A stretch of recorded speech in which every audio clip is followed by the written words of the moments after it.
আনিকা কেকের পিস নিয়ে খেয়ে বলল, সুজানা আসলেই টেস্ট হয়েছে, ভীষণ সফট হয়েছে। কয়টা ডিম ইউজ করেছেন? আম্মা বেক করেছে, আমি জাস্ট ডেকোরেশন করেছি। এই প্রথম পুরো কেক ডেকোরেশন করলাম। মনেই হচ্ছে না। যাই হোক, আপনি আপনার মায়ের মতোই ব্রিলিয়েন্ট। থ্যাঙ্কস। আচ্ছা, আপনি কি বাইরে? গাড়ির আওয়াজ শোনা যাচ্ছে। হ্যাঁ তো, আমি তো অফিসের নিচে দাঁড়িয়ে মাত্রই গাড়ি থেকে নামলাম। ভাইকে দিয়ে কেকটা পাঠিয়েছি, দুজনেই একসাথে বেরিয়েছি বাসা থেকে। যাই হোক, আমার কষ্ট সার্থক। আপনার স্টুডেন্টরা এখন নতুন টিচারের কাছে পড়ছে, টিচারের কেক দেখলে তো হামলে পড়বে। হ্যাঁ হ্যাঁ, আমি তো ওদের জন্যই পাঠিয়েছি। হাই হাই অভি, তোর স্টুডেন্ট কি বলছে দেখ, বলছে কেকটা নাকি বেবিদের জন্য পাঠিয়েছেন, তোর জন্য না। সেটা কেকের উপর লিখে দেওয়া উচিত ছিল ওনার। সুজানা শুনে জিভে আলতো করে কামড় বসালো। সে ভেবেছে স্যার পাশে নেই, বসে বসে কথা শোনা হচ্ছে, সে আর কোনো কথাই বলবে না। আনিকা হেসে বলল, সুজানা, আপনার টিচার কি বললেন দেখলেন তো? পরের বার লিখে দিব। পরেরটাতে যেন আমার নাম লেখা থাকে। এবারেরটা তো বেবিদের জন্য, পরেরটা আমার নামে হোক। সুজানা ওপাশে মৃদু হাসলো। মমতাজ বেগম হাসলেন, আনিকাকে বললেন, নাতবো, তুমি কেন মধ্যস্থা হিসেবে কাজ করছো? ফোনটা দাদু ভাইকে ধরিয়ে দাও। কথা তো তারা বলছে, তুমি শুধু শুধু কষ্ট করছো।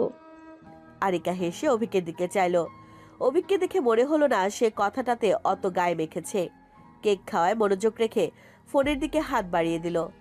আনিকা ফোন দিয়ে দিতে সুজানা ওপাশ থেকে বলল, আচ্ছা ম্যাডাম, এখন রাখি। হ্যাঁ, রাখতেই পারেন, কিন্তু আমার ট্র্যাক স্যুটটার কি অবস্থা করেছেন?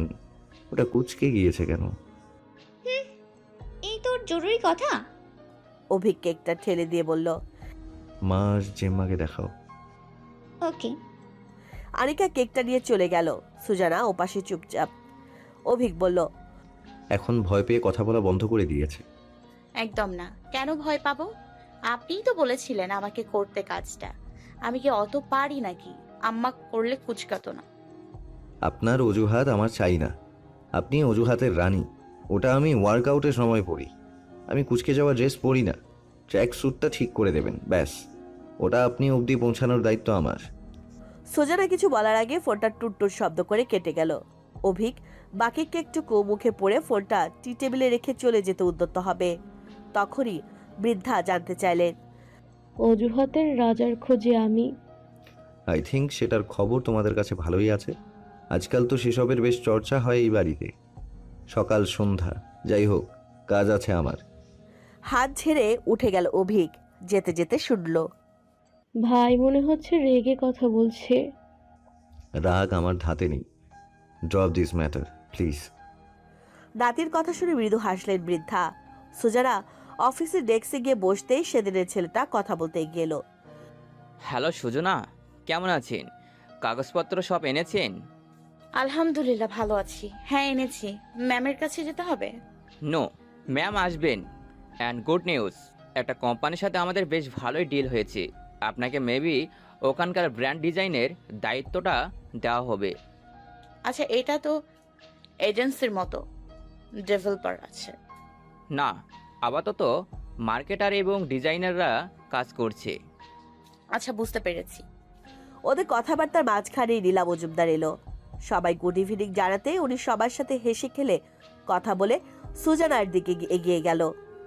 নীলরঙা আইডি কার্ডের ফিতা সুজানার গলায় ঝুলিয়ে দিয়ে বলল, আমার সাথে আসুন ম্যাডাম, অনেক কথা আছে।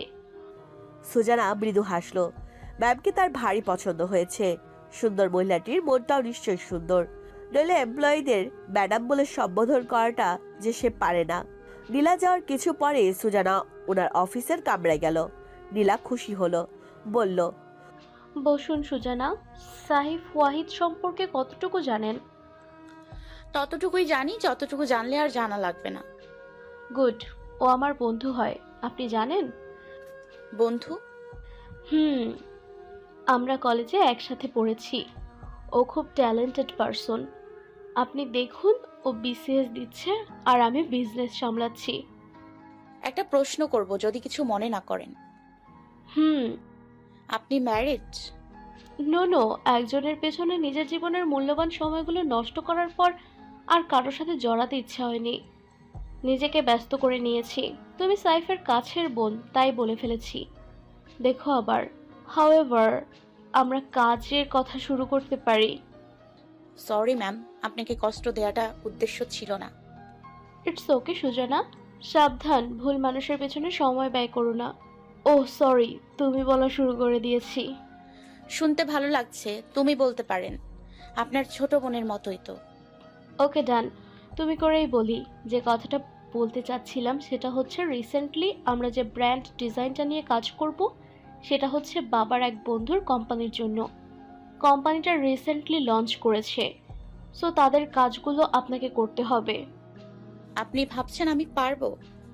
কেন নয়, সাইফ আমাকে বলেছে তুমি গত 6 মাস আগে থেকে শিখে আসছো, আর তোমার পোর্টফোলিও দেখেছি আমি। বিশ্বাস রাখো নিজের উপর, পারবে।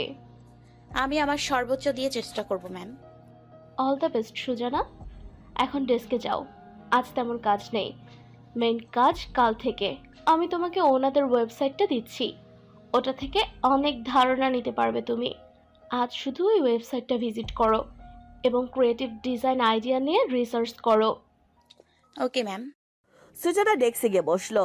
কাজ এবং কলিগদের সাথে অল্প আলাপ সালাপ সেরে কথাবার্তা শেষে বেরিয়ে এলো অফিস থেকে। এশার আজান পড়ে গেছে অনেক আগে। সবাই দেখলো 9টা বাজে, যত দ্রুত সম্ভব বাড়ি ফিরতে হবে। গাড়িতে ওঠার সময় সেদিনের কুকুরটা ছুটে এলো তার দিকে। সুজানা বড় সড় দম ফেলল। ইস, ভাগ্যিস সে ঠিক সময় গাড়িটা পেয়েছে। বাসার কাছাকাছি নামতে সুজানা দেখলো গেটের পেছনেই মা দাঁড়িয়ে আছে। সুজানা মাকে দেখে হেসে ফেলল। এখানে কেন আম্মা? আমি আসছি বললাম না? আমার তো চিন্তা হয়, মা হা বুঝবি। সব সময় এই কথা বলে। তুই তোর সন্তানকে চোখের আড়ালও করবি না। আমি তো হাতের বাইরে ছেড়ে দিয়েছি, আল্লাহ দেখবে। সুজানা হতাশ। তার মাটাকে কোনো কিছু বোঝানোর সাধ্য নেই। ছাত্রছাত্রীদের মধ্যে হইচই হাসি তামাশা চলছে অবিরত। কিছু আগে সম্পূর্ণ হওয়া ক্লাসের মোর্শেদ স্যার তথা তাদের টাকলু স্যারকে নিয়ে হই হুল্লোড় হাসাহাসি পিনপতন নিরাপত্তা ঢেলে সবার প্রিয় স্যারটি প্রবেশ করলো। সবাই ফিসফিসানি বন্ধ করে জানতে চাইলো স্যার কেমন আছেন তাদের। স্যার মৃদু হেসে উত্তর দিল, আপনারা ভালো থাকতে দিচ্ছেন কই? যে মাছের বাজার বসিয়েছেন। যাই হোক, অনেকগুলো দিন পর মাছের বাজার দেখলাম, ইন্টারেস্টিং। কান ধরে সবাইকে দাঁড় করিয়ে রাখবো। ডিসিপ্লিন এখন না শিখলে শিখবেন কখন? সবাই যেন ভ্যাবাচাকা খেয়ে গেল। মাঝ সারিতে বসা সুজানা, মেহুল আর শান্তা একসাথে ফিক করে হেসে উঠল। সুজানা বলল, ভালোই বাস দিয়েছে। বাকিরা কাচুমাচু করে তাকালো। আমরা লেসন শুরু করতে পারি? সবাই সমস্বরে আওয়াজ তুলল, ইয়েস স্যার। অভিক লেসনের ফাঁকে ফাঁকে তার ব্যক্তিগত কিছু লেসনে মনোযোগ দিতে ভুলেনি আজও। সুজানা জীবনেও এত ভুল কখনোই করেনি যতটা ভুলভাল নোট আজ সে খাতায় তুলেছে। হয়তো এলইডি স্ক্রিনের পাশের জনকে একটু বেশি গুরুত্ব দিতে গিয়ে। তারা দুটো মানুষ আড়ালে আবডালে একে অপরকে দেখে নেয় রোজ। তাদের সে আশেপাশে থাকলে সবটা সুন্দর লাগে, ভালো লাগে, প্রশান্তি লাগে। সুজানা ক্লাস শেষে লাইব্রেরিতেও গিয়েছে। ফেরার পথে একটা ছেলে বই ধরিয়ে দিয়েছে তার হাতে আর বলেছে অভিক স্যার পাঠিয়েছে। সুজানা নিল। বন্ধুদের বিস্ময়কর চাহনি তার দিকে নিক্ষিপ্ত। তাদের অসংখ্য প্রশ্নের উত্তর সুজানা এড়িয়ে গেল। তাদের কি বলবে সে? বাড়িতে গিয়ে দুপুরের খাওয়া দাওয়া শেষে বইটা খুলল সে। বইটার মাঝখানেই একটা চিরকুট, তাতে লেখা, সুজানা, বইটা জাস্ট অজুহাত। একটা প্রশ্ন জানার ছিল আমার। কাল রাতে আমি একটা স্বপ্ন দেখেছি। একটা অন্ধকার ঘর, সেখানে আপনি এবং অনেকগুলো ছায়া নৃত্য করছে আর আমি এটার ব্যাখ্যা দিই। এবং এটা সত্যি, আগের সব প্রশ্ন আমি ভুলে গিয়েছি, তাই উত্তর জানতে চাইবো না। আপনি জাস্ট এটার উত্তর দিন। কিভাবে আমাকে উত্তরটা জানাবেন তাও বলে দিচ্ছি। ফোনে মেসেঞ্জার ওপেন করুন। অভিক ফারদিনের নামের পাশে সবুজ বাতি কিন্তু রোজ চলে। আপনার চোখের অভ্যন্তরীণ সমস্যার কারণে চোখে পড়ে না। সুজানা ফোন হাতে নিয়ে মেসেঞ্জার ওপেন করলো। অভিকের আইডিতে অলরেডি মেসেজ পাঠানো তার দিক থেকে। এসব ওনার কাজ। ওই দিন কমেন্ট পড়ে হাসাহাসির সময় উনি সুজানার ফোন থেকে মেসেজ পাঠিয়েছিল নিজের ফোনে। সুজানা মেসেজ পাঠালো, বইটা পড়া শেষ হলে উত্তরটা নিয়ে হাজির হব। আমি জানি বইটা অজুহাত না। ইন্টেলিজেন্ট, কিন্তু সময় অতিক্রম হয়ে গেলে আমি এই স্বপ্নটাও ভুলে যাব সুজানা। না, ভুলে যাবেন না। আপনাকে ভুলবো না, স্বপ্ন ভুলার কথা বলছি, আপনাকে ভোলা তো অসম্ভব। আপনি আমার আত্মীয়ের বাড়িতে বউ হতে যাচ্ছেন, একদম অসম্ভব। সুজানা হাত দিয়ে মুখ চেপে ধরলো। আহ, তার এসব শুনতে ভালো লাগে না। বিকেল 3টা, পশ্চিম আকাশে ধীরে ধীরে হেলে পড়ছে অংশুমালি। সুজানা আজ দুপুরে একটু ঘুমায়নি। ক্লাসের নোটগুলো পুনরায় করতে গিয়ে বেলা 3টে বেজে গিয়েছে। সাজিয়া বেগম নাস্তা বানিয়ে রেখেছে যাতে মেয়ে কিছু খেয়ে বেরিয়ে পড়তে পারে। সুজানা ব্যাগপত্র গুছিয়ে বেরিয়ে রান্নাঘরের গরম নাস্তা তাড়াহুড়া করে মুখে দিল বিসমিল্লাহ বলে। তা দেখে মা ধমকে সুরে বললেন, তাড়াহুড়ো করে খাবার খেতে নেই সুজানা, একটু ধীরে সুস্থে খেতে হয়। ভাইয়ের কলেজের ফর্ম ফিল আপের টাকা দিয়ে দিয়েছো? কোথায় থাকিস তুই? কালই দিয়ে দিয়েছি। এখন কলেজ থেকে এসে খেয়ে দিয়ে ঘুমোচ্ছে। বাইরে বের হওয়ার অনেক চলচাতুরি করেছিল, অনেক কষ্টে ঘুম পাড়িয়েছি। এই ছেলে আর বড় হবে না। তোর মতো এত বুদ্ধিশুদ্ধি ওর নেই, বুঝলি? আমার কষ্টের শেষও হবে না। এভাবে বলছো কেন আম্মা? আমাকে তো বললো তোকে কিছুদিন পর চাকরি বাকরি কিছু করতে দিব না। আপা, আমি করব সব। হ্যাঁ, তার সাথে কথাই পারে কে? এখনো ছোট, তাই বড় হলে দেখবে সবকিছু নিয়ে ভাববে। তাছাড়া ওর মতো ছন্ন ছাড়াই জীবনটা ভালো উপলব্ধি করতে পারে। আমি তোকে খুব কষ্টে রেখেছি, আমি বুঝি। আম্মা কি বলো, আমার বসে খেতে ভালো লাগে না। তাছাড়া চেপে চিপে খরচ করতেও ভালো লাগে না আমার। বিয়ের পরও চাকরি করবি? তোর শ্বশুর শাশুড়ি যদি চাকরি করতে না দেয়? কেন করতে দেবেন না কেন? অনেকেই পছন্দ করে না বাড়ির বউরা চাকরি করুক। মা, যুগ পাল্টাচ্ছে। পাল্টালেও সন্তানিতে হলে মায়েদের প্রথম কাজ থাকে তাদের লালন পালন করা। অনেকেই পছন্দ করে না বাচ্চা রেখে মা চাকরি করুক। যাদের টাকা পয়সা থাকে তারা একদমই চায় না। আমাকে যদি মাসে মাসে বেতন দেয় তাহলে করব না। হেয়ালি করে কথা বলছিস সুজানা। আচ্ছা, আমি চুপ থাকলাম। এখন তো চুপই করবি। নিজের ভালোটা আর কখন বুঝবি তুই? চাকরি কেন করতে হবে আম্মা? চাকরি ছাড়াও আরো অনেক উপায় আছে যাতে স্বাবলম্বী হওয়া যায়। আমাদের নীলা ম্যামকে দেখো, উনি কত বড় বিজনেস ওম্যান, সাথে মডেল এবং ফ্যাশন ডিজাইনার, আর কত বড় একটা এজেন্সি ওনার। সবকিছু এক হাতে সামলায়। ওনার বাবার যে ছেলে নেই ওটা উনি বুঝতে দেননি। বাবার পাশে একদম ছেলের মতো ঢাল হয়ে দাঁড়িয়েছে। উনি ওনার বাবার খুঁটি হতে পারলে আমি আমার মায়ের খুঁটি হতে পারবো না কেন? বিয়ে হয়েছে? জীবনে বিয়েটা সবকিছু না আম্মা, উনি তো এভাবেই ভালো আছেন। বিয়েটা সব কিছু না ঠিক, কিন্তু টাকা পয়সা, খ্যাতি, যশ, প্রতিপত্তিও সব না। জীবন সব কিছু নিয়ে হয়। সব কিছুর প্রয়োজন আছে সুজানা। তুই সব কিছু বুঝিস, কিন্তু এটা বুঝতে তোর এত কষ্ট হয় কেন? তুমিও আমার কথাটা বুঝতে চাও না আম্মা। তুমি বিয়ে করে কি করেছো? যাকে বিয়ে করেছো সে তোমাকে আর দুটো বাচ্চা রেখে পরপারে চলে গিয়েছে। তুমি যদি আজ নিজের স্বাবলম্বী হতে তাহলে এত কষ্ট করতে হতো না তোমাকে। সেলাই মেশিন চালিয়ে পা ফোলা আর কোমর ব্যথা বাড়াতে হতো না। চাচা ফুপিরা তো অনেকে আছে, কই তারা তো একবারও খোঁজ নেয় না আমাদের। ভাইপো ভাইজি দুটো মরলো কি বাঁচলো, তাদের অবস্থা তো যথেষ্ট ভালো। তাদেরও তো যথেষ্ট টাকা পয়সা আছে আম্মা। তাদের ভাই মারা গিয়েছে তাই আমরা পর হয়ে গেলাম, তুমি দোষী হয়ে গেলে। সব দায় তোমার। আমার সাথেও যদি এমন হয়, আমার ওসব ভয় করে আম্মা। আমি এত কঠিন জীবন চাই না। আমি তোমার মতো হতে পারবো না কখনো। আমার সামনে বিয়ে বিয়ে করো না প্লিজ। কেঁদে উঠে রান্নাঘর থেকে বেরিয়ে গেল সুজানা। মা তার যাওয়ার পানে টলমল চোখে তাকিয়ে থাকলো। মেয়েটা কি বলে গেল? এর জন্যই সে বিয়ে শব্দটা শুনতে চায় না। পেটে ধরেছে বলে মেয়ের জীবনটাও মায়ের মতো হবে? নিজেকে এতটা অভিশপ্ত মনে করে সে? বাচ্চাদের শোরগোল আর কান্নাকাটির শব্দে পুরো বাড়ির মানুষ অস্থির হয়ে উঠেছে। মেঝেতে বসে দুজনে খেলা করছিল। সে সময় টিচার চলে আসায় দুজন খেলা ছেড়ে পড়ার ঘরে একদম যেতে চাইল না। আনিকা দুটো চড় দিতে তখন থেকে কান্নাকাটি করে চলছে দুজন। অভিক ওদিকে যায়নি। গতকাল থেকে গলা ব্যথা ছিল, আজ বিকেলে শনাক্ত হলো গলায় টনসিল। ঠান্ডাজনিত সমস্যা ওর ছোটবেলা থেকেই। ছেলের অসুস্থতা নিয়ে সালমা বেগমের চিন্তার শেষ নেই। দিন দুনিয়া বিষাক্ত লাগে ছেলের অসুখ হলে। এত নিয়মে নিয়মে চলে, তারপরও মরার অসুখ ছেলেটাকে ছাড়ে না। কিছুক্ষণ পরপরই উনি ছেলের কাছে ছুটছেন গরম কফির মগ নিয়ে। ছেলেটাকে গরম পানি খাওয়ানোর অনেক চেষ্টা করেছেন, ছেলেটা হাও করে না। বাপের মতোই বজ্জাত হয়েছে। বাপের না হয় কপাল ভালো ছিল, ওনার মতো ভালো বউ পেয়েছে, কিন্তু ছেলের কি হবে? ভালো বউ পাবে কোথায়? সব তো জুটেই নিমক খারাপ। বাচ্চাদের কান্নার কথা শুনেও অভিক ওদিকে গেল না। ওদের প্রশ্রয় বেড়ে যাবে। মমতাজ বেগমের বিপরীত পাশের সোফায় গিয়ে বসলো। টিভির রিমোট চেপে চেপে ডিসকভারি চ্যানেল পাল্টালো। সালমা বেগমের চোখ টিভির দিকে পড়ায় উনি নাক মুখ কুচকে বললেন, ছেলের রুচি দেখো, এই বেটা যে সাপ কুত্তা খায় এসব দেখতে তোর ভালো লাগে অফি? অভিক মায়ের কথায় মৃদু হাসলো। কলিং বেল বেজে উঠায় সবাই সদর দরজার দিকে তাকালো। মাথায় শাড়ির আঁচল টেনে দরজা খুলতে এগিয়ে এলেন সালমা বেগম। দেখলেন অফিসিয়াল স্যুটবুট পরা একজন লোক। উনি সালাম দিয়ে জানতে চাইল, অভিক সাহেব আছেন ম্যাডাম?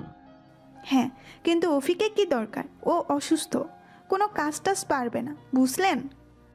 লোকটা ভ্যাবাচাকা খেলো অমন কাট কাট কথা শুনে। অভিক নিজে এগিয়ে গেল, বলল, ম্যানেজার সাহেব, কি অবস্থা? ভেতরে আসুন। বাবা জেঠু পাঠিয়েছে নিশ্চয়ই। হ্যাঁ। আসুন। সালমা বেগমকে চোখের ইশারায় শান্ত হতে বলে ম্যানেজারকে নিয়ে সোফায় গিয়ে বসলো অভিক। ম্যানেজার মমতাজ বেগমের সাথে কথা বলা শেষ করে বললেন, এদিকেই একটা কাজে আসছিলাম। স্যার আমাকে বলল আমাদের নিউ কোম্পানির জন্য যে লোগো সিলেক্ট করা হয়েছে তা আপনার বাবা আর জেঠু নাকি আপনাকে দেখিয়েছেন, কিন্তু আপনার পছন্দ হয়নি। জি, ওগুলোর কালার কম্বিনেশন ভালো ছিল না। আমি চাই লোগোটা খুবই মডার্ন অ্যান্ড ক্লিন হোক, অ্যান্ড আইকনটা যাতে আই ক্যাচিং হয়। লোগোর জন্য একবারই ইনভেস্ট করতে হয়। ম্যানেজার ল্যাপটপ ওপেন করে বললেন, আমাদের কাছে নতুন কিছু ডিজাইন আছে স্যার, আপনি যদি দেখতেন। অভিক ল্যাপটপ তার দিকে ঘুরিয়ে একের পর এক ডিজাইনগুলো দেখতে দেখতে বলল, better then before, but need to improve. I think আরও একটু বেটার করতে বললে ডিজাইনার আরও ভালো করবেন। হ্যাঁ, এসব জাস্ট আগের কাজ।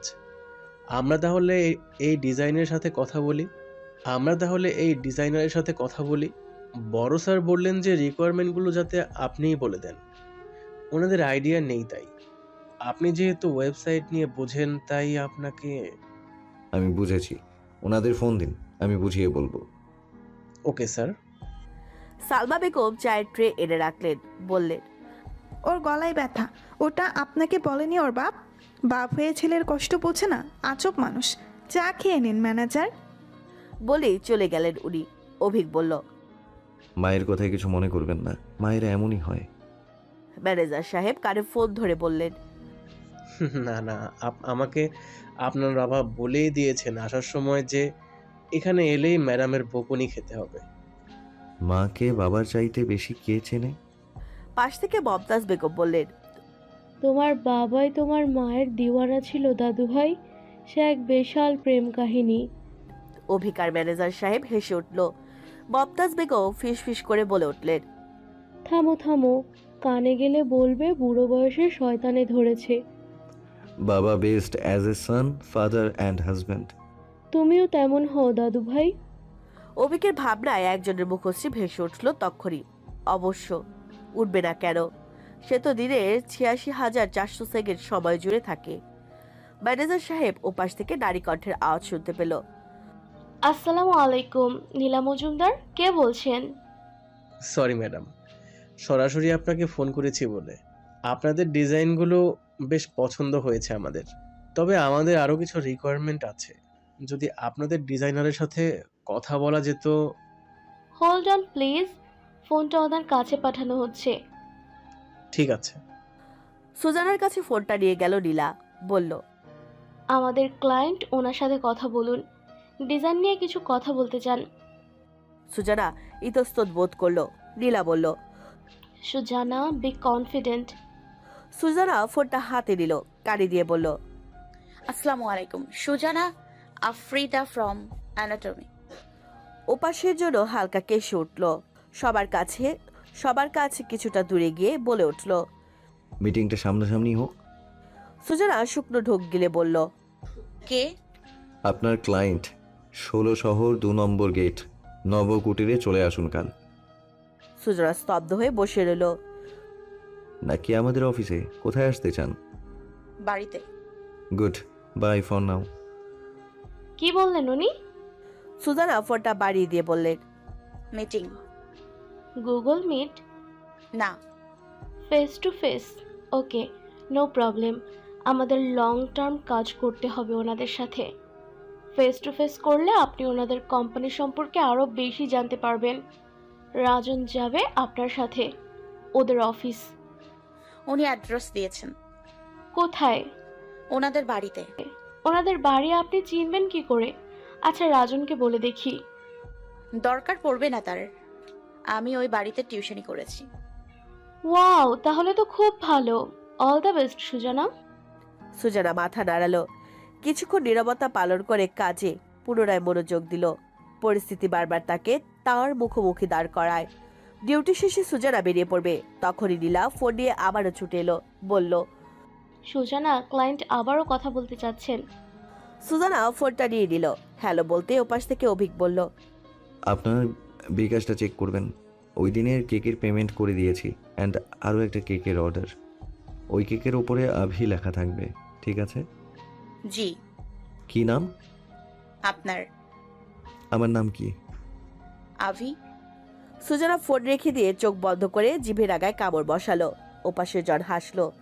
সুজানার হাত থেকে ফোন নিয়ে কানে দিল নীলা, বলল, নো প্রবলেম, আমাদের ডিজাইন কাল আপনাদের ঠিকানায় যাবেন।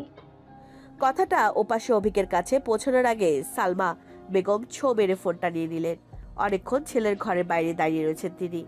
ছেলের খেয়ালই নেই কার সাথে এত হেসে হেসে কথা বলছে। রুক্ষ গলায় বললেন, এতক্ষণ কিসের কথা অভি? দুপুরে ভাতও খেলি না গলা ব্যথার কারণে, কথা বলতেও পারছিলি না, আর এখন ভালো হয়ে গেলি? এত বকবকানি কার সাথে করছিস? আবারও হাসিসও? ওপাশে কাশলো নীলা। হ্যালো বলতে সালমা বেগম ফোনটা কানে লাগালেন, বললেন, হ্যালো, কে তুমি? মা ফোনটা দাও। চুপ অভি, আমি কথা বলছি। হ্যাঁ, আবার বলো, কে তুমি? আমি এনএমটি থেকে নীলা বলছি, নীলা মজুমদার। সালমা বেগম অভিকের দিকে বড় বড় চোখে তাকালেন, মিটমিট করে বললেন, নীলা? ও, তাহলে এটা সেই মেয়েটা? অভিক ফোনটা নিয়ে কেটে দিয়ে বলল, মা, জরুরি কথা হচ্ছিল। আচ্ছা, আমি আর কখনো ডিস্টার্ব করব না তোদের।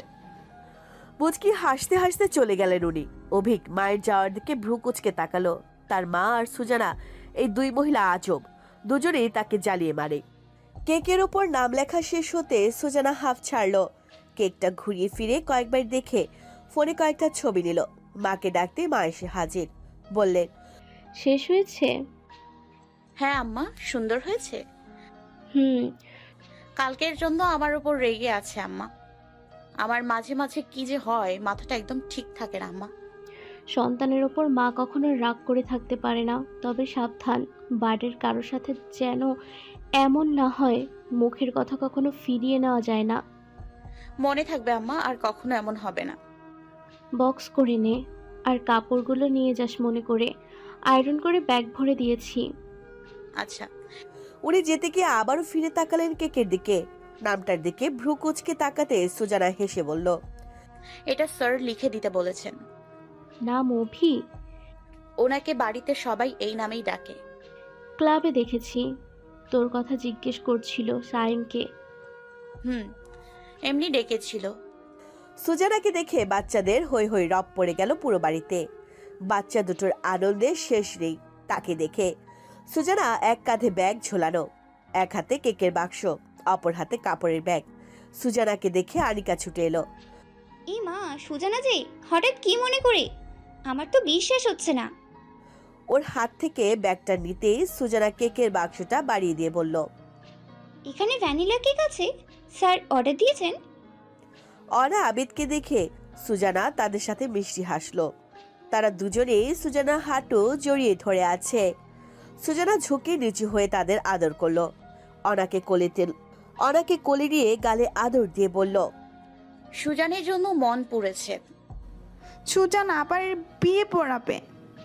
অবশ্যই পড়াবে। সুজান, আবিরকে কোলে নাও না কেন? সুজানা অনাকে নামিয়ে দিয়ে আবিদকে কোলে নিয়ে আদর করে বলল, খুব অন্যায় হয়ে গিয়েছে। আবির সোনা ভালো আছে? আবি সুজানের সাথে লাগ করছে। কেন রাগ করছে? সুজানা আসে না কেন? এই যে এসছি। আজিম সাহেব এসে সুজানাকে দেখে বলল, আরে সুজানা আসা মাত্র বাড়িটা তো মেতে উঠেছে। কি ব্যাপার সুজানা? এই তাহলে আমাদের ডিজাইনার। সুজানা মৃদু হাসলো। তাহলে ঠিক ধরেছি। All the best. Thanks uncle. সুজানার মাথায় হাত বুলিয়ে দিয়ে বেরিয়ে গেলেন উনি। আঞ্জুমা বেগম আর মমতাজ বেগমও সুজানাকে দেখে ভারী খুশি হলেন। সালমা বেগম দূরে দাঁড়িয়ে দেখছেন সুজানাকে।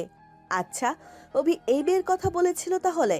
আঞ্জুমা বেগম বললেন, বৌমা, অভি তাহলে দুপুরে এটাই সারপ্রাইজ বলেছিল? হ্যাঁ, আমারও সেটা মনে হচ্ছে। দেখুন, সুজানাকে সেই আপনাকে এই বাড়িতে আসতেই হলো। সুজানা হাসলো। আমাদের কাছে থেকে যত পালাতে চাইবেন তত এখানে আসতে হবে কিন্তু। সুজানা হেসে দোতলার রেলিংয়ের দিকে তাকাতে রেলিং ধরে ঝুঁকে মানুষটাকে দেখে ঠোঁটের হাসি মিয়ে এলো। তার সাথে চোখাচোখি হতে অভিক ভ্রু নাচালো। এটা আবার কেমন ভাষা? সুজানা লজ্জা পেয়ে মাথা নামিয়ে নিল। মর্জিনা কেকটা নিয়ে চলে যাবে, তখনই সুজানা কেকটা নিয়ে নিল। মর্জিনা কপাল কুঁচকে তাকাতে সুজানা আরো একবার উপরে তাকে চোখ নামিয়ে বলল, এটা স্যারকে দেখাতে হবে, উনি অর্ডার করেছেন তো তাই। মা গো মা, স্যারের জন্য যা দরদ। সুজানা কেকটা নিয়ে পা বাড়াবে, তখনই সালমা বেগম বলে উঠলেন, শোনো মেয়ে, জি। অফির গলায় টনসিল, গায়ে জ্বর, ওকে কম কথা বলাবে, প্রশ্ন করবে না বেশি, বুঝেছো? জি। সুজানা পা বাড়ালো। অভিককে আর দেখা গেল না। ওইখানেই তো ছিল, গেল কই? অনা আবিদ সুজানার পেছন পেছন ছুটল। তারা আজ মহা খুশি। সুজানা অভিকের ঘরের সামনে গিয়ে দাঁড়ালো। দরজা বন্ধ ভেতর থেকে। অনা আবিদ দরজা ধাক্কা দিয়ে বলল, অভি, অভি দরজা খোলো, সুজান আসছে, অভি দরজা খোলো। খট করে দরজা খুলে গেল। সৌম্য দর্শন মুখটি দরজার ফাঁকে বেরিয়ে এসে জানতে চাইল, আমার প্রথম প্রশ্ন, কেকের উপর নাম লিখেছেন? হুম আমার নাম? হুম। গুড। দ্বিতীয় প্রশ্ন, আজকে আপনি সময় নিয়ে এসেছেন? হুম। গুড। আজকে আপনি ডিনার করেই যাবেন, ঠিক আছে? আমি? রাজি না হলে বাইরে দাঁড়িয়ে থাকুন 20 মিনিট, এটা শাস্তি। কিন্তু আম্মা খুব বকাঝকা করবে দেরিতে ফিরলে। ফোন করে বলে দেবেন, ঠিক আছে? বলুন বলুন রাজি। হুম বললে হবে না, বলুন রাজি। রাজি। ওকে, এখন ভেতরে আসতে পারেন। সুজানা ঘরের ভেতর প্রবেশ করতেই অভিক বেরিয়ে গেল। বলল, আপনি চেয়ারে গিয়ে বসুন, আমি এক্ষুনি আসছি। সুজানা কাঁধের ব্যাগটা টেবিলের উপর রাখলো। অনা আবিদকে চেয়ারে বসিয়ে দিয়ে বলল, কেক খাবেন? খুব মজা। সুজান, কেক খুব মজা। খুব মজা। অভিক 3টে প্লেট আর 2টো কফির মগ দিয়ে ট্রে হাতে প্রবেশ করলো। ট্রে টেবিলে রেখে একটা মগ সুজানার দিকে বাড়িয়ে দিয়ে বলল, এটা আপনার। সুজানা কিছু বলতে চাইলো। অভিকের চোখের ইশারায় আর কিছু বলে উঠতে পারল না। অভিক মগে চুমুক দিতে দিতে বলল, বাক্সটা খুলুন, কেক খাবো। এখন? না, আগে কফি শেষ করুন। সুজানা কফির মগে শেষ চুমুক দিল। পাশে রেখে বাক্সটা খুলতে খুলতে বলল, 3 প্লেট নেব? হুম। কেকটা বের করতেই নামটা দেখলো অভিক। ভ্রু উঁচিয়ে বলল, আমার নাম তাই বাঁকা করে লিখেছেন। এখন বাঁকা হয়? সবসময়ই আপনার সাথে আমার কিসের শত্রুতা যে বাঁকা করে লিখবো? আপনি তো আমার বন্ধুও নন, শত্রুতা নেই কি করে বুঝলাম? অভি, অভি তুমি সুজানের বন্ধু হবে? সুজানের এতগুলো বন্ধু আছে, সে কেন আমার বন্ধু হবে? সুজানা কপাল কুঁচকে কেক কেটে 2 প্লেটে নিল। বলল, এখন? অভিক একটা প্লেট অনাকে আরেকটা আবিদকে দিল। বলল, খান দুজন। ওই দিনের মতো যদি নষ্ট করেন খুব মার দেব। অভিকে মার দেব? ওকে, মারপিট পরে, এখন খান চুপচাপ, ঠিক আছে? ঠিক আছে। সুজানা অন্য প্লেটটা দেখিয়ে বলল, এসব কে খাবে? আপনি খাবেন, আমি খাবো। সুজানা গোল গোল চোখে চাইল। অভিক শার্টের কলার ঝাঁকিয়ে বলল, আমার ছোঁয়াচে রোগ নেই, কিন্তু গলা ব্যথা আছে। সেটা নিয়ে অন্য কারো মাথা ব্যথা হলে মন্দ হয় না। সুজানা অভিককে আড়াল করে হাসলো। এত পেঁচিয়ে কথা বলতে পারে কি করে? অনা আর আবির সুজানার দিকে কেক বাড়িয়ে দিল, বলল, সুজান, কেক খুব মজা, খাও। সুজানা ওদের দুজনের হাতে খেলো। অভিক বলল, কপাল করে এমন স্টুডেন্ট পেতে হয়, আফসোস। সুজানা ভ্রু কুঁচকে তাকালো, প্লেট থেকে এক পিস কেক তুলে নিয়ে বলল। আমার হাতে খাবেন? অভিক চোখ বড় বড় করে চাইলো। সিরিয়াসলি? এত আফসোস রাখতে নেই। তাহলে খেতেই হচ্ছে। কেকের কাছে মুখ নিয়ে থেমে গেল সে, কপাল কুঁচকে বলল, আপনার আবার ছোঁয়াচে রোগ নেই তো? আমার আছে। কি আছে? মাথা ব্যথা। মাথা ব্যথার ভয় আমাকে দেখিয়ে লাভ নেই। আপনি অলরেডি আমার মাথা ব্যথার কারণ। সুজানা ভ্রু কুঁচকে তাকাতেই অভিক কেক খেয়ে নিয়ে বলল। হুম। আঙ্গুলে ভেজা চঞ্চুর স্পর্শ টের পেতে চট করে হাতটা ছাড়িয়ে নিল সুজানা। ভেতরটা ধুকপুক করে কেঁপে উঠছে, জানতে চাইলো, খেতে ভালো হয়েছে? অভিক কপাল ভাঁজ ফেলে গাল নাড়তে নাড়তে বলল, খানিকটা সুজানার মতো। আমি কেমন? ভয়ঙ্কর। সুজানা হেসে উঠে বাকি কেকটা নিয়ে বলল, আচ্ছা, আমি এটা দিয়ে আসি, আন্টিরা সবাই খাবেন। সুজানা বেরিয়ে পড়তেই অভিক বাচ্চাদের কাছে ঝুঁকে বলল, সুজানাকে খাইয়ে দিয়েছেন, কিন্তু আমারটা কই? অভিকে সুজান খাইয়ে দিয়েছে, তাই আর নাই। অভিক হেসে উঠল তাদের কথায়। সুজানা কেক কেটে মমতাজ বেগমকে দিল প্লেটে করে। বৃদ্ধা বললেন, রান্নাঘরে গিয়ে বাকিটা রেখে আসো বোন, বাকিটা ওরা খাবে। আচ্ছা দাদু। জি। মিষ্টি মেয়ে। সুজানা মিষ্টি করে হাসলো। বাকি কেকটা রান্নাঘরে রেখে আসতে যেতেই দেখলো সালমা বেগম রান্নাঘরে একা। সুজানা কেকটা রেখে চলে আসবে, তখনই সালমা বেগম ডাকলেন, দাঁড়াও মেয়ে। জি। নীলা নামায় মেয়েটার নাম্বার তোমার কাছে থাকলে দাও তো, ও তো তোমার বান্ধবী হয়, নাম্বার তো থাকার কথা।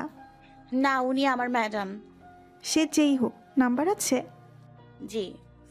আমাকে দাও, তোমার স্যার আমাকে অনেক দিন নাচিয়েছে, মেয়েটার কোনো খোঁজখবর আমাকে দিচ্ছে না। তাকে এসব আবার বলো না যেন, নইলে আমার পরিকল্পনায় জল ঢেলে দেবে, বুঝতে পেরেছ? সুজানা মাথা নাড়ালো। তুমি তো দেখেছো নীলাকে, দেখতে শুনতে ভালো তো? জি।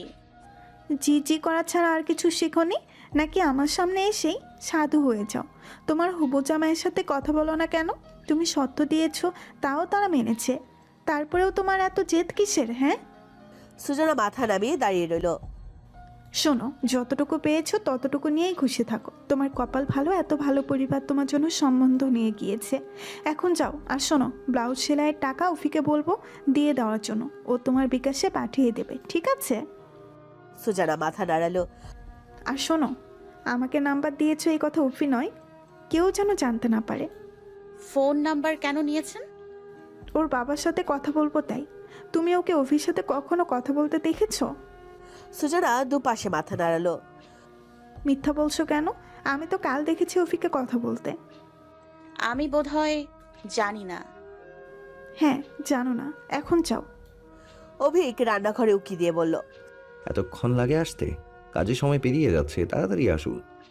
সুজানা মাথা নেড়ে বেরিয়ে গেল অভিকের পিছু পিছু। সালমা বেগম কপালে ভাঁজ ফেলে চেয়ে রইলেন তাদের যাওয়ার দিকে। ছেলেটার কোনো হাব ভাব আজকাল তিনি ধরতে পারছেন না। ফোনে সেভ করা নাম্বারটার দিকে তাকালেন। কল দিতে দুবার রিং হওয়ার পর বেলি কণ্ঠস্বর ভেসে এলো, আসসালামু আলাইকুম, নীলা বলছি। কে বলছেন? ওয়ালাইকুম আসসালাম। তোমার বাবার নাম্বারটা পাওয়া যাবে? জি, কিন্তু আপনি কে? তুমি আমাকে চিনবে না, তোমার বাবার ফোন নাম্বারটা দরকার ছিল। আমার নাম্বার কোথায় পেয়েছেন? আজব ব্যাপার তো, তুমি এত প্রশ্ন করছো কেন? তোমার বাবার ফোন নাম্বারটা দাও। আপনি পরিচয় না দিলে বাবার ফোন নাম্বার দেওয়া যাবে না। আপনার গলার স্বর পরিচিত মনে হচ্ছে। তোমার বাবার নাম্বারটা দাও মেয়ে, আরেকবার যদি বলতে হয় খুব খারাপ হবে কিন্তু। খারাপ হলে হবে, পরিচয় দিন, তাহলে নম্বর দেব, নইলে ফোন রাখুন। এটা অফিসিয়াল নাম্বার, অযথা কল দেবেন না। তার মানে তোমার বাবার নাম্বারটা দেবে না? আপনি কি পাগল নাকি কানে কম শোনেন? কি বলেছি শুনতে পাননি? আজাইরা মানুষের আর কাজ কাম নেই মনে হয়। সালমা বেগম রাগে অপমানে ফোনটা জোরে টিপে ধরলেন। একবার সুইচ অফ হয়ে গেল সেটি। রাগে কিরমিরে উঠতেই আনিকা এসে বলল, ছোট মা, কি হলো? কি হলো ছোট মা? উনি ঘেমে উঠলেন তরতরিয়ে, কান্না আটকে বললেন, অভির পছন্দ এত খারাপ কি করে হলো বৌমা? মেয়েটা একটুও ভালো না, একটুও ভালো না, মুখে মুখে তর্ক করে, আমাকে অপমান করেছে, আমাকে। ছোট মা, শরীর খারাপ লাগছে? কিসব বলছো? অভি, এই অভি, মা তাড়াতাড়ি এসো। সালমা বেগমের দাঁতে দাঁত লেগে গেল। কিছু সময় ব্যবধানে হুলস্থুল পড়ে গেল পুরো বাড়িতে। অভিক ছুটে এসে দেখলো মা জ্ঞান হারিয়ে আনিকার কোলে পড়ে আছে। সে স্তব্ধ হয়ে গেল।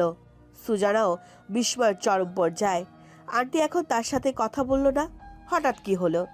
অভিক মায়ের মাথা কোলে তুলে নিয়ে বলল, মায়ের এ অবস্থা কি করে হলো? আমি জানি না অভি, এসে দেখলাম ছোট মা হাঁপাচ্ছে, ঘাম দিয়েছে, পরে দেখি দাঁতে দাঁত লেগে গিয়েছে। আমার ভয় হচ্ছে, তাড়াতাড়ি হসপিটালে নিয়ে যা। অভিক মায়ের নিথর শরীর কোলে নিয়ে ছুটে গেল। আহনাফ এসে বলল, অভি, ডাক্তার রওনা দিয়েছে, হসপিটালে নিয়ে যেতে হবে না। ছোট মাকে ঘরে নিয়ে গিয়ে বিছানায় শুইয়ে দে আর ও হাত পা মালিশ করতে থাকো। মায়ের কিচ্ছু হবে না তো? কিচ্ছু হবে না ভাই। আচ্ছা, বাড়ি ভর্তি মানুষ আর কেউ দেখলো না একটা মানুষের এই অবস্থা কেন হলো? আজিম সাহেব আর আজাদ সাহেব ডাক্তার নিয়ে এলো। সুজানা আর আনিকা সালমা বেগমের হাতের তালু মালিশ করছে।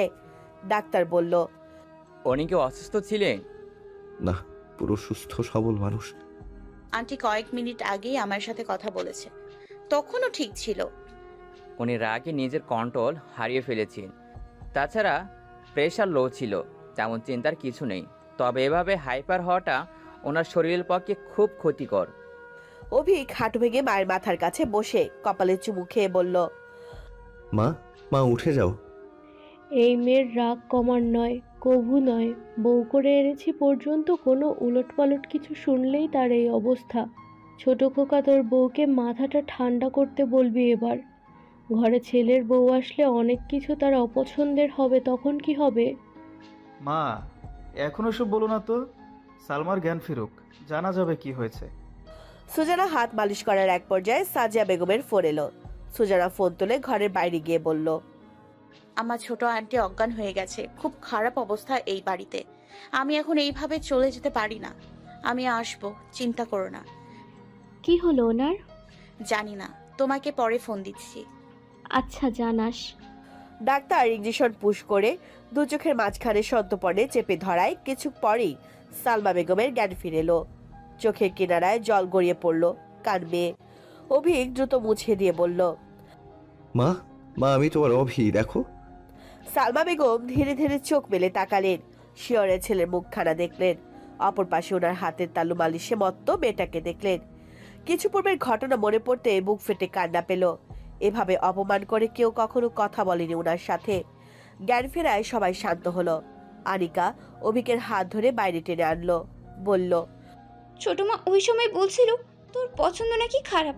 মেয়েটা মুখে মুখে তর্ক করে, ছোট মাকে অপমান করেছে। কেন বলেছে এসব? মেয়েটা কে? আমরা কিছু জানি না কেন অভি? অভিক চিন্তিত বদনে তাকালো। আনিকা বলল, দেখ অভি, কিছু লুকোবি না, এসব নিয়ে পরে কথা হবে। ছোট মা সুস্থ হয়ে উঠুক, তোকে দেখছি। অভিক দরজার কাছে দাঁড়িয়ে ডাক্তারের কথা অনুযায়ী ভেজা রুমাল ভিজিয়ে সালমা বেগমের কপালের ঘাম মুছে দেয়া সুজানার দিকে অপলক তাকালো। ডেকে বলল, জরুরি কথা আছে, বাইরে আসুন সুজানা। সবাই তাকালো অভিকের দিকে। সুজানাও ভরকে গেল, তাকে এভাবে ডাকলো কেন? সালমা বেগমকে উঠিয়ে বালিশে হেলা দিয়ে বসানোর পর সুজানা অভিকের খোঁজে গেল। সে ভেবেছে অভিক তাকে বাড়ি পৌঁছে দেওয়ার জন্য ডেকেছে, তাই ব্যাগ নিয়ে আসলো অভিকের ঘর থেকে। নিচে চলে আসতেই মর্জিনা বলল, বাবু বাইরে আছে। সুজানা সদর দরজা পার হতেই দেখলো অভিক উত্তরমুখী হয়ে দাঁড়িয়ে রয়েছে গম্ভীর হয়ে। সুজানা ধীর পায়ে হেঁটে পেছনে গিয়ে বলল, কেন ডেকেছিলেন? অভিক ফিরল। মায়ের আকস্মিক অসুস্থতা তাকে ভাবিয়ে তুলেছে। সুজানা কখনই এমন না, কিন্তু এত এত প্রশ্ন তাকে স্বস্তি দিচ্ছে না, তাই প্রশ্নটা করলো। আপু বলেছে মা জ্ঞান হারানোর আগে কিছু বলছিল। কি বলছিল? বলছিল যে আপনি মায়ের মুখে মুখে তর্ক করেছেন, অপমান করেছেন। আমাকে এসব বিশ্বাস করতে বলবেন না, আমি আপনাকে বিশ্বাস করি, কিন্তু সুজানার দু চোখে জল টলমল হয়ে এলো। আবছা আধারে গড়িয়ে পড়ল বই কি। এই মানুষটাই তাকে চিরকুটে লিখেছিল। আমি আপনাকে বিশ্বাস করি সুজানা। সুজানা দুপা পিছু হেঁটে নিজেকে সামলালো। অভিক দুপা এগিয়ে গিয়ে বলল, সুজানা, আমি আপনাকে কষ্ট দিতে চাইনি। আমি সুজানা শুনতে চাইল না আর কিছু। জুতো পায়ে হেঁটে সে অন্ধকারে হারিয়ে গেল। যে চোখে সে তার জন্য মায়া দেখেছে, সে চোখে সে অবিশ্বাস কি করে সহ্য করবে? বিশ্বাস শব্দটা এতটা ঠুনকো